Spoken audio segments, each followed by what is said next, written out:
উচ্চ মাধ্যমিকের ফলাফল ঘোষণার পরে মেধা তালিকায় মালদায় 2 পরীক্ষার্থী ঠাঁই পেল। বৃহস্পতিবার প্রকাশিত হলো উচ্চ মাধ্যমিকের ফল। আর এই ফলাফলের নিরিখে প্রথম 10-এর 64 জনের মেধা তালিকায় মালদা থেকে ঠাঁই পেল 2 পরীক্ষার্থী।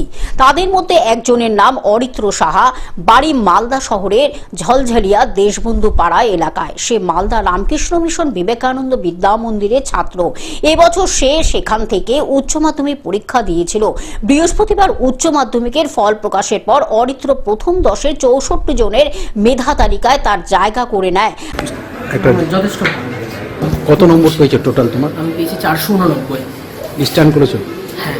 রাজ্যে অষ্টম হয়ে তোমার কেমন লাগছে এখন? আমার সত্যি খুবই ভালো লাগছে। তুমি কি আশা করেছিলে? হ্যাঁ, আমি আশা করেছিলাম যে র্যাঙ্ক হবে, তবে মানে একটু মনে ভয়ও ছিল। হয়েছে শেষ পর্যন্ত, ঠাকুরের ইচ্ছে। খুব ভালো লাগছে।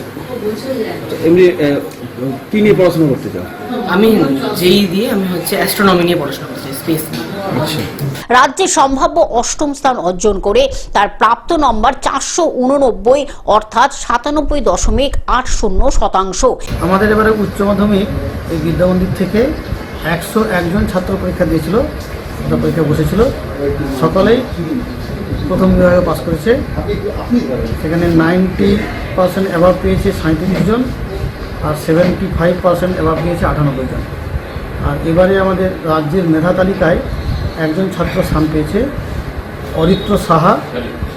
অরিত্র সাহা পেয়েছে এবারে 489 নাম্বার।